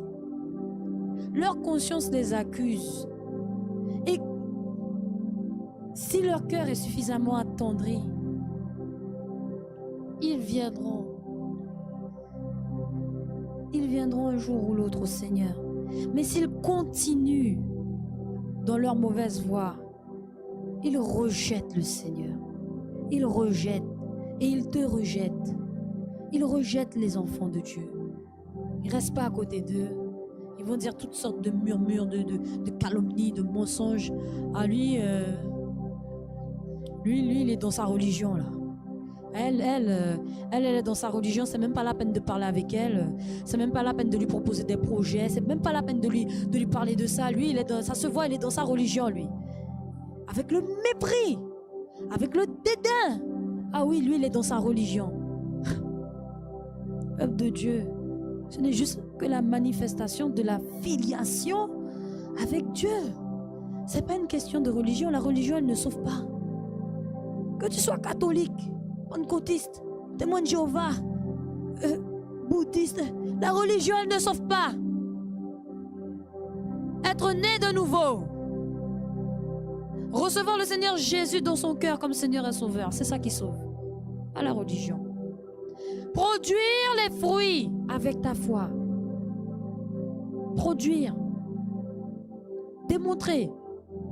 Tamponner, faire signer que oui, tu es né de nouveau et que tu marches avec le Seigneur et que tu changes de vie. Ça te conduit vers le royaume de Dieu. Là, tu es sur le bon chemin. Là. La repentance, la sanctification. Oui, ça, ce sont des choses qui conduisent vers le royaume de Dieu. Ça, ce sont des choses qui confirment que tu es né de nouveau. Alléluia. Rejeté. Rejeté. Vous vous rappelez comment les Juifs ont été envers le Christ alors qu'il leur a fait beaucoup de bien. Un chrétien est là pour faire du bien. Un enfant de Dieu est là pour faire du bien. S'il faut réprimander le péché, il va réprimander le péché. S'il faut soutenir quelqu'un, il va soutenir quelqu'un qui est dans la détresse, dans la difficulté.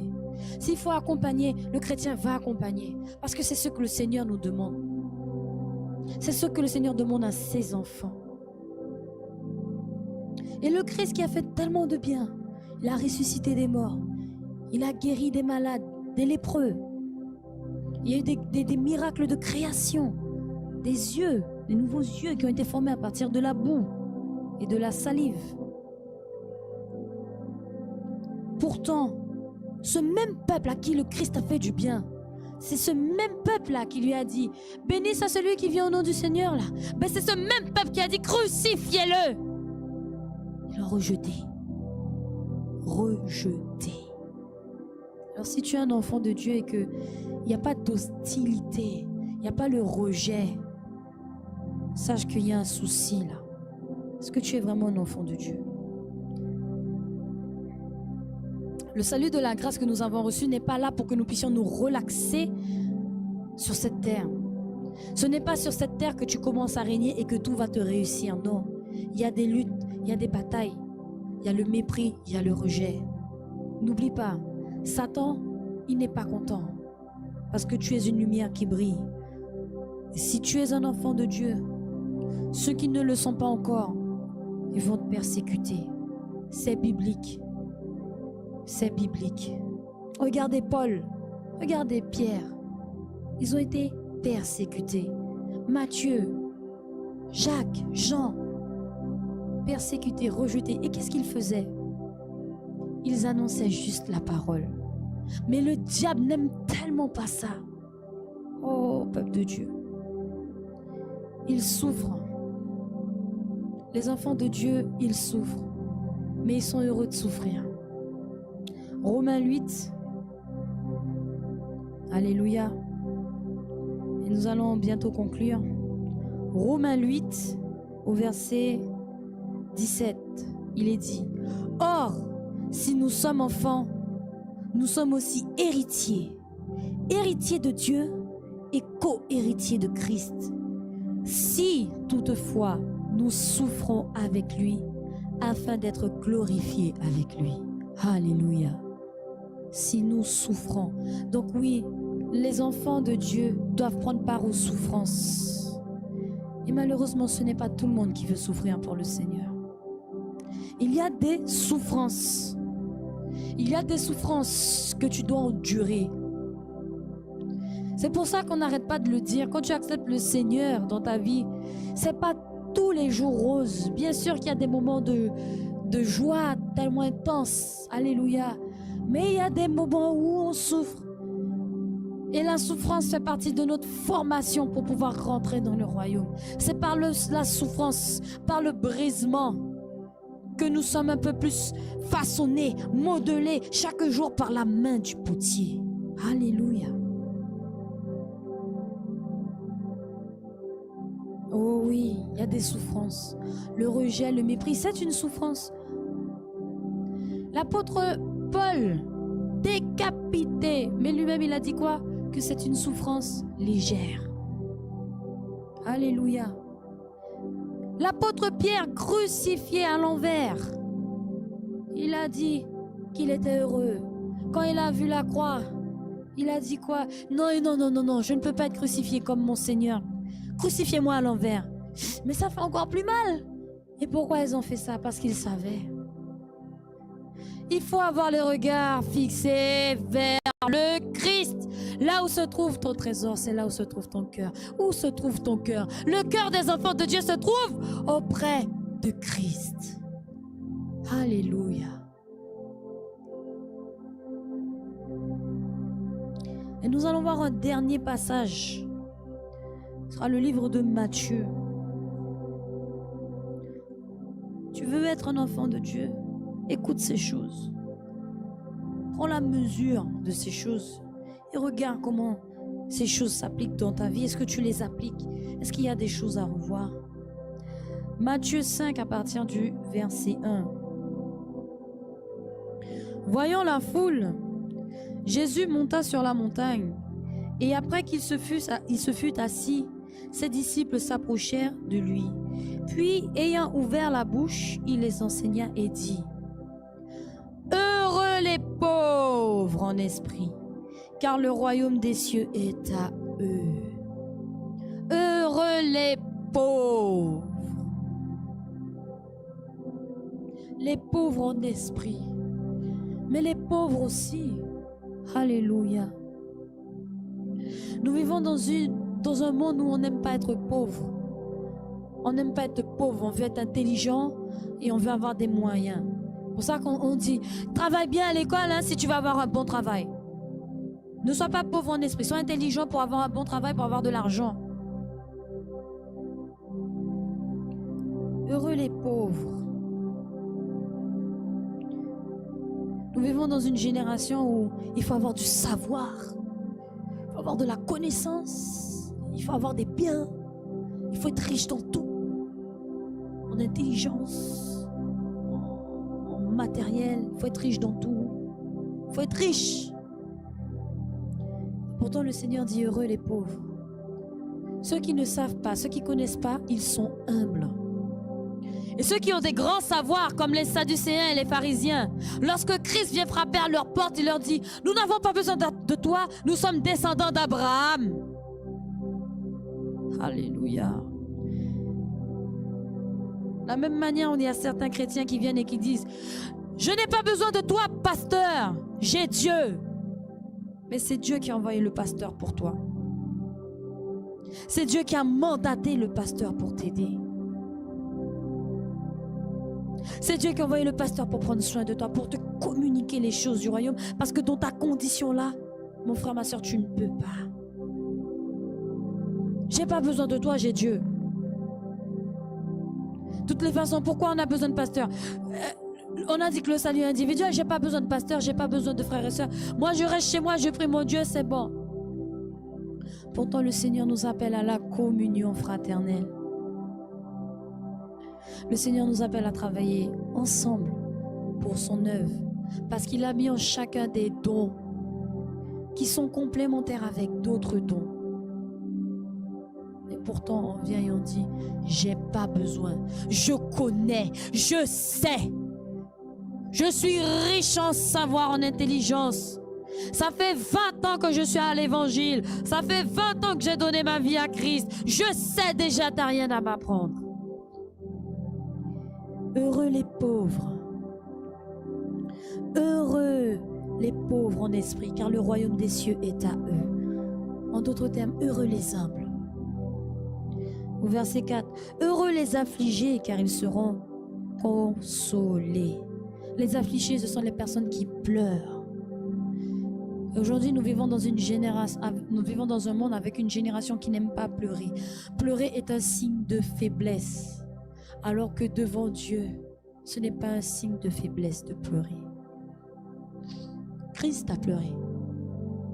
Christ a pleuré lorsqu'il est rentré à Jérusalem. Pleurer montre également ton humilité.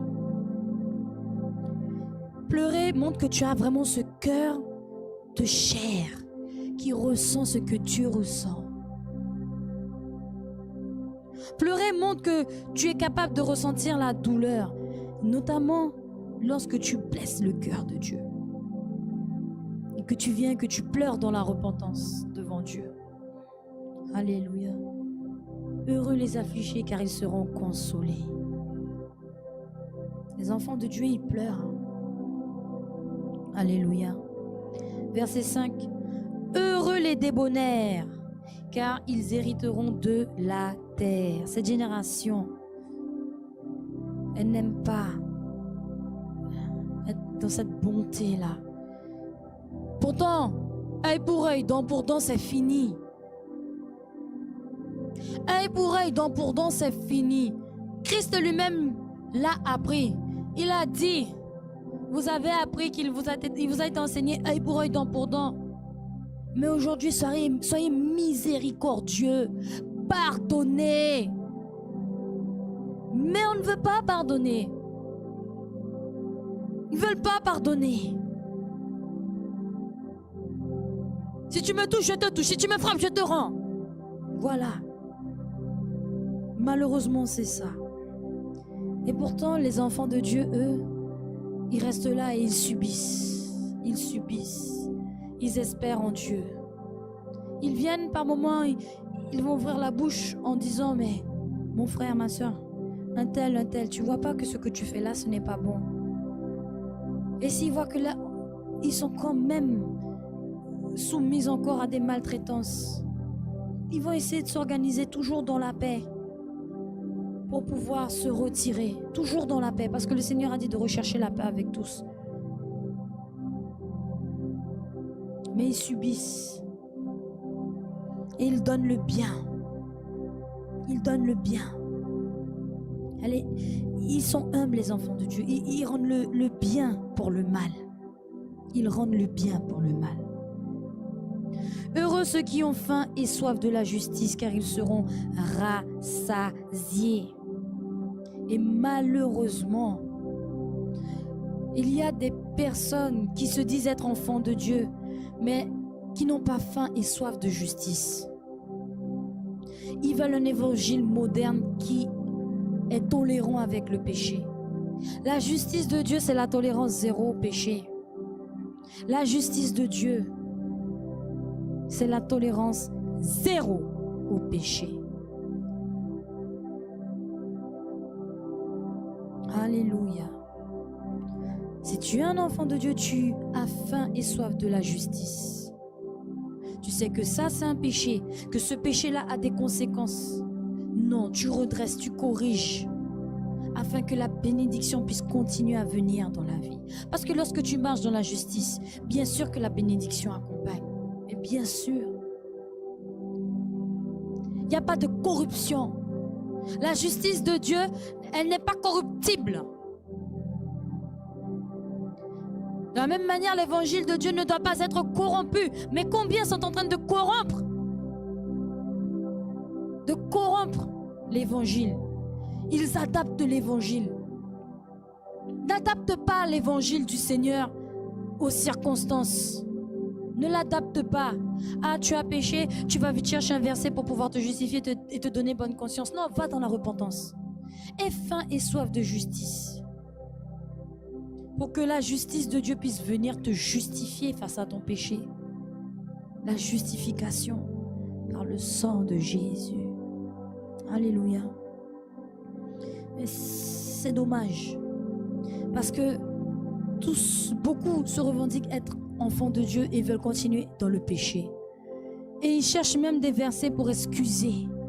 C'est pas grave. Le Seigneur a dit de faire des efforts, mais si tu n'y arrives pas, c'est pas grave. De toutes les façons, tu es sauvé par la grâce.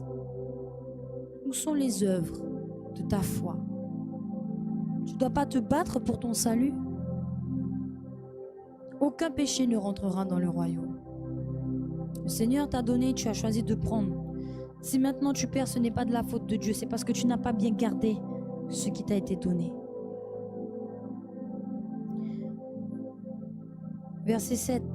Heureux les miséricordieux, car ils obtiendront miséricorde. La liste que je vous donne, ce n'est pas moi, hein? C'est les plus puissants prophètes qui l'ont donné. Et lorsqu'ils sont venus et qu'ils ont donné ce passage-là en particulier, je me suis souvenu de quelque chose que je faisais avant. Heureux, Matthieu 5, verset 7. Heureux les miséricordieux, car ils obtiendront miséricorde. Être un enfant de Dieu veut dire qu'on pardonne.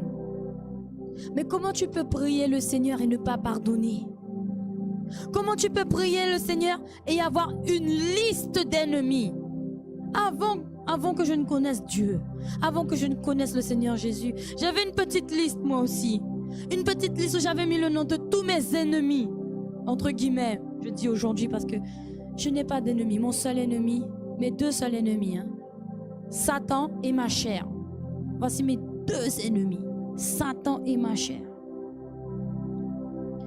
À l'époque, j'avais une liste où j'avais des noms écrits dessus. Et c'est tellement terrible parce que je priais le Seigneur. Je priais Dieu. Je priais Dieu pour que le Seigneur frappe, pour qu'il y ait des méchancetés qui leur arrivent. Pour qu'ils puissent comprendre, ah ouais, il est tellement méchant. Elle est tellement méchante, il faut qu'il lui arrive ça. Alors que le Seigneur a dit quoi? Soyez miséricordieux. Heureux, heureux, heureux les miséricordieux. À prier pour qu'il arrive telle chose à la personne. Il y a même des pratiques magiques qui se font. Je veux me dire que tu ne peux pas être un enfant de Dieu. Venir et prier le Seigneur et puis tu vas faire des potions. Tu vas faire des rituels pour que celui-là, celui qui t'a fait du mal, il lui arrive quelque chose. Aïe, peuple de Dieu. J'ai même connu des personnes, je ne sais pas d'où est-ce que c'est venu cette croyance, cette pratique. Ils écrivaient le nom de leurs ennemis en dessous de leurs chaussures. Ils écrivaient le nom et puis ils marchaient comme ça et puis ils piétinaient comme ça la chaussure comme ça et ils enfonçaient comme ça avec le nom de la personne en dessous. Tellement ils voulaient du mal à la personne. C'est terrible. Pourtant le Seigneur a dit aime ton prochain.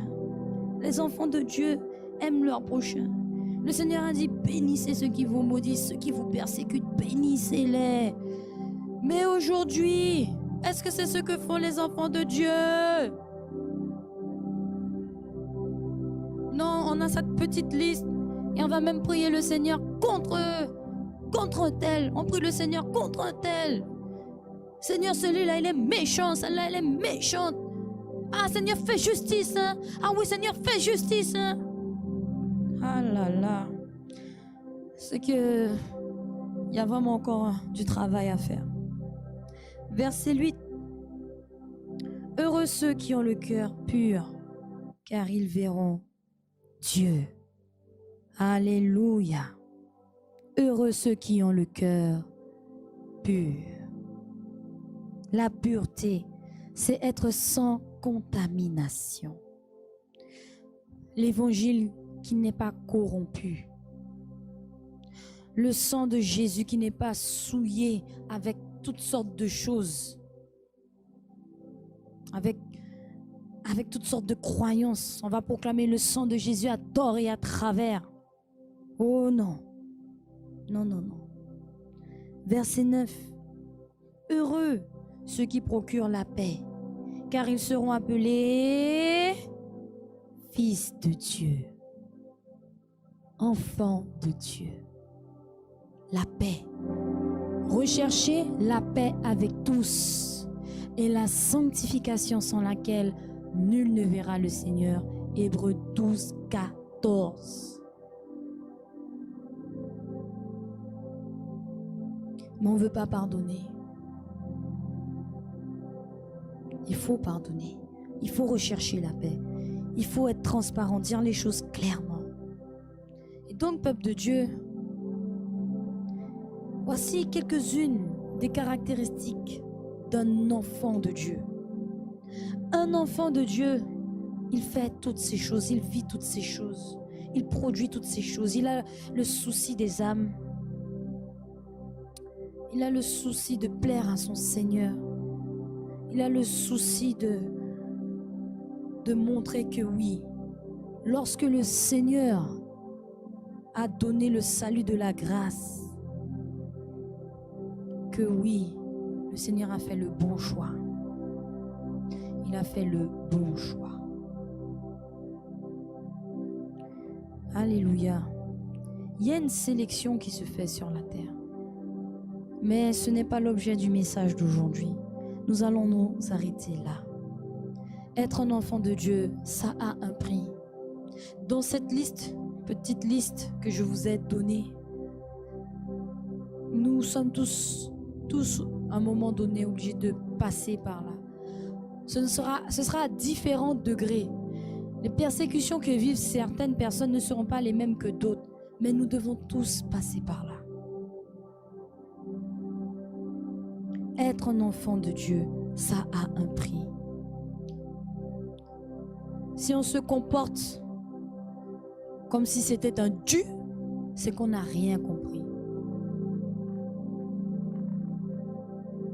Et ces choses, nous allons y aller. Dernier passage. Être un enfant de Dieu. Être un enfant de Dieu, ça a un prix. Et sera acquis définitivement. Et c'est la Bible qui le dit. Et on va le redire, on va le relire encore.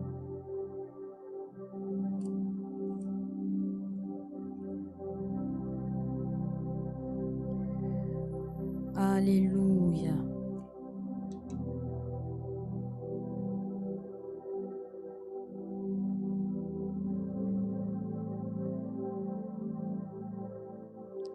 Alléluia. Nous allons prendre 1 Jean 3. Verset 2, il est dit: Bien-aimés, nous sommes maintenant enfants de Dieu et ce que nous serons n'a pas encore été manifesté. Mais nous savons que lorsqu'il paraîtra, nous serons semblables à lui parce que nous le verrons tel qu'il est.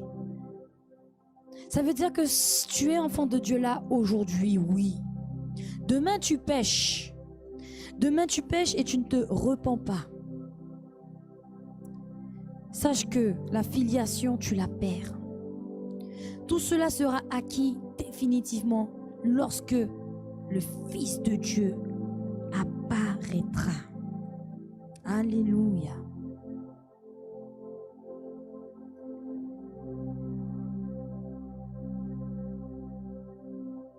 Alléluia. Nous bénissons le Seigneur. Nous bénissons le Seigneur. Nous allons nous arrêter là ce matin. Ceux qui veulent recevoir le Seigneur, nous invitons à vous mettre debout. Nous allons faire cette prière et nous allons demander au Seigneur de nous pardonner. Nous voulons être ses enfants. Ceux qui le reçoivent seront ses enfants. Alléluia. Répétez après moi. Puissant Seigneur Jésus, aujourd'hui, Seigneur, je veux être ton enfant, ton fils, ta fille, Seigneur.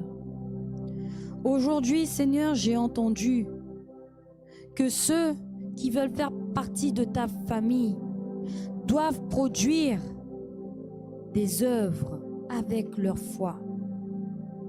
Seigneur, je ne veux pas m'arrêter seulement à croire, mais je veux manifester ma foi au travers d'une attitude, d'un comportement, Seigneur, qui témoigne de mon lien de parenté avec toi par Jésus-Christ. C'est pour cela, Seigneur, je te demande pardon. Je me repens de tous mes péchés et je te demande de me laver avec le sang de Jésus de tous mes péchés. S'il te plaît, Seigneur, pardonne-moi et purifie-moi par le sang de Jésus. Seigneur, je t'accepte, je te reçois dans mon cœur. Seigneur Jésus, comme mon Seigneur et mon Sauveur. S'il te plaît, Seigneur, lave mon cœur avec ton sang. Purifie mon cœur de toute souillure et impureté au nom puissant de Jésus. S'il te plaît, Seigneur, envoie ton Saint-Esprit dans ma vie pour me guider. Envoie ton Saint-Esprit afin de me conseiller, afin de me guider avec son puissant leadership pour que je puisse marcher sur le chemin qui conduit au royaume de Dieu. S'il te plaît, Seigneur, conduis mes pas pour que je puisse rentrer dans le glorieux royaume de Dieu. S'il te plaît, Seigneur, aide-moi à être un enfant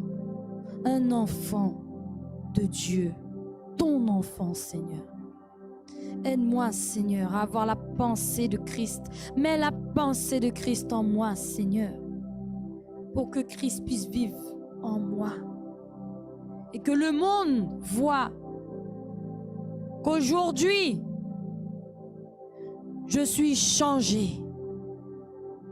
Seigneur, je t'ai reçu dans mon cœur comme mon Seigneur et mon Sauveur. Et je te remercie au nom de Jésus. En ce matin, je suis né de nouveau. Amen. Alléluia. Soyez bénis, peuple de Dieu. Et avec cette foi, avec le Seigneur que vous avez reçu, avec cette nouvelle filiation, s'il vous plaît, n'en restez pas là. Poursuivez, continuez, faites croître. C'est pour votre salut. C'est pour votre salut. Alléluia. Allez plus loin avec le Seigneur. Allez plus loin avec la foi que vous avez. Faites-la grandir. Faites ces actes, des actes prophétiques. Le baptême en est un. Faites alliance avec Dieu. Allez plus loin encore. Persévérez. Tenez bon pour votre salut. Le Seigneur revient. Soyons prêts. Au nom de Jésus. Soyez bénis.